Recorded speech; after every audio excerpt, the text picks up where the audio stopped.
और इस वक्त की बिहार की सियासत से जुड़ी हुई बड़ी खबर आपको बता दें, जेडीयू संसदीय बोर्ड के अध्यक्ष उपेंद्र कुशवाहा और नीतीश कुमार के बीच चल रहे विवाद के बीच जेडीयू के एमएलसी रामेश्वर महतो ने किया है बड़ा खुलासा। महतो ने खुलासा किया है कि पार्टी का एक गुट कभी भी चाहता नहीं था कि उपेंद्र कुशवाहा पार्टी में आए। ऐसी साजिश चल रही थी कि कैसे उपेंद्र कुशवाहा को पार्टी में आने से रोका जाए। उन्होंने यहां तक कहा कि नीतीश कुमार के बाद उपेंद्र कुशवाहा ही वो चेहरा है जो सीएम नीतीश कुमार के बाद पार्टी संभाल सकते हैं।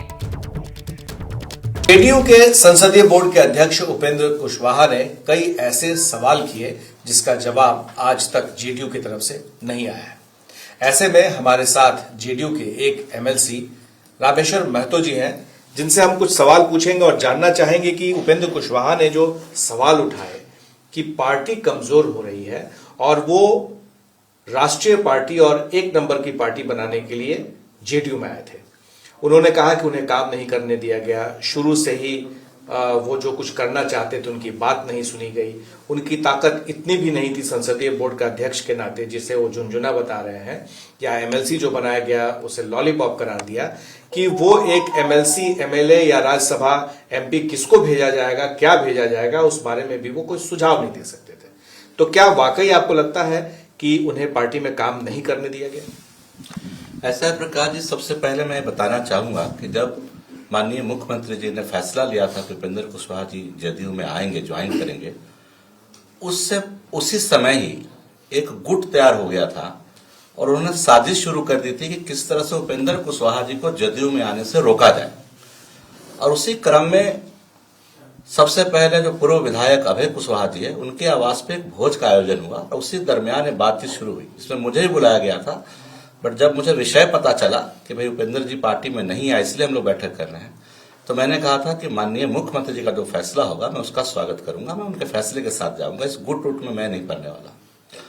उसके बाद लगातार उन लोगों की मीटिंगें होती रही और एक समय आया कि माननीय उपेंद्र कुशवाहा जी ने जदयू को ज्वाइन किया। और जिस दिन जदयू को उन्होंने ज्वाइन किया, माननीय मुख्यमंत्री जी का खुशी का कोई ठिकाना नहीं था। उनके चेहरा पे जो मैंने खुशी उस दिन देखी, ना उससे पहले कभी देखी थी ना उसके बाद, तो मुझे लगा कि बहुत अच्छा है, इससे लव कुश समीकरण बिहार में जदयू के साथ पूरा का पूरा मजबूत होगा। आपको लग रहा था कि ये बातें सामने आ गई थी? बहुत सारे नेताओं ने जिनकी हार हुई थी विधानसभा में, उन्होंने कहा था कि क्योंकि कुशवाहा का कोई मजबूत लीडर नहीं है, कोई चेहरा नहीं है, इसलिए उनकी हार हुई है।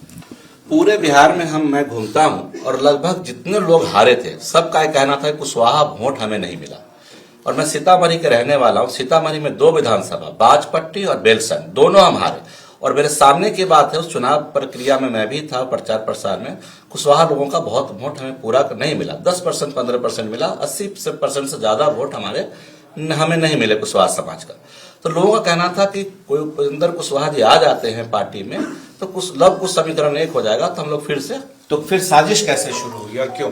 साजिश जिन लोगों को अपना कद बढ़ाना था, जो कुशवाहा समाज के ही कथाकथित लोग हैं इस पार्टी में, उनको लग रहा था कि हमारा कद कम हो जाएगा उपेंद्र कुशवाहा जी के आने से, उन लोगों ने साजिशें शुरू कर दी। हमने सुना कि होटल मौर्या में एक बैठक हुई थी जिसमें यह तय किया गया था कि उपेंद्र कुशवाहा को मंत्री नहीं बनने देना। मैं उससे पहले का बताऊं, सकाडा में एक बड़ा मीटिंग किया गया था, डेट में मैं आपको बता दूंगा। सकाडा में यहाँ पे मीटिंग हुई थी जिसका उद्देश्य यही था कि उपेंद्र कुशवाहा जी को कैसे पार्टी से बाहर किया जाए ताकि हम लोगों का कद बढ़े। कौन लोग थे उसमें? उसमें तो प्रदेश अध्यक्ष जी उमेश कुशवाहा जी भी थे और सांसद महोदय लोग भी थे, कुछ विधायक भी थे। मुझे भी बुलाया गया था, मैंने कहा मैं इन सब गुटों में नहीं आऊंगा। माननीय मुख्यमंत्री जी का जो फैसला हुआ है मैं उसके साथ हूँ और उपेंद्र कुशवाहा जी आए हैं, उनके साथ मिलके हम सब लोग मिलके पार्टी। कौन सांसद थे, कौन विधायक? पूर्णिया के सांसद भी आए हुए थे, विधायक भी जो 2-3 हैं सब थे। मुझे पूरा डिटेल नहीं पता, बट हुई थी क्योंकि मैं गया नहीं था तो मैंने देखा नहीं कितने लोग थे कितने नहीं। उसके बाद जो आपने कहा मौर्या होटल में मीटिंग हुई थी, जिस वक्त मंत्रिमंडल का विस्तार हो रहा था, उस समय मुझे पता चला कि मौर्या में इन लोगों ने एक मीटिंग किया है कि भाई किस तरह से उपेंद्र कुशवाहा जी मंत्री नहीं बने, और वो काफी चर्चा में चला, पेपर पर में छपा था। उसके बाद भी इन लोगों का मीटिंगें होती ही रहती है कि किस तरह से उपेंद्र कुशवाहा जी को बाहर का रास्ता दिखाए। तो उनको काम करने नहीं दिया गया, ये तो मुझे भी दिखता है। और जहां भी जिस जिला में भी जाओ, जैसे मैं ही किसी जिला में जाता हूं तो यहाँ से पहले ही फोन हो जाता है संगठन के लोगों को कि जा रहे हैं वहां पे, इनसे नहीं मिलना है। उपेंद्र जी के साथ भी ये सब हो रहा है। क्या लग रहा है कि उपेंद्र कुशवाहा अगर पार्टी से निकलते हैं तो बीजेपी के साथ वो जा सकते हैं या बीजेपी के साथ उनका कोई तालमेल हो सकता है? मुझे इस बारे में नहीं पता, बट मेरे प्रयास आज तक कल तक ये रही है। मैंने उनसे 13 जनवरी को उनसे मिला था। मैंने कहा था कि सर कुछ भी हो जाए आप पार्टी नहीं छोड़िएगा, क्योंकि माननीय मुख्यमंत्री जिस सोच से आपको पार्टी में लाए थे वो आपके रहते ही पूरा हो सकता है कि आप पार्टी में बने रहिए, बातचीत कीजिए और पार्टी में बने रहिए। ये मेरे उनसे आग्रह थी।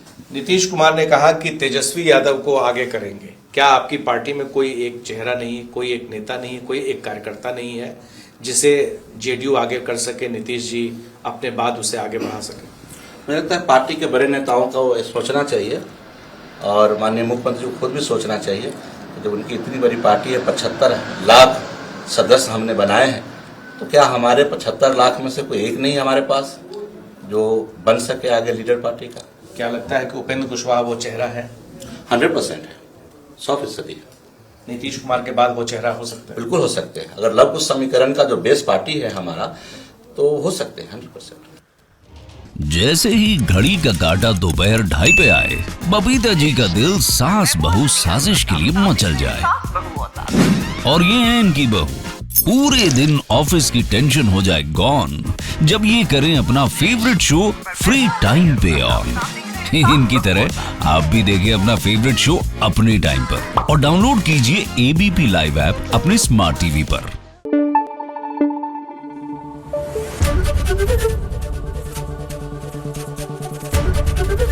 एबीपी न्यूज आपको रखे आगे।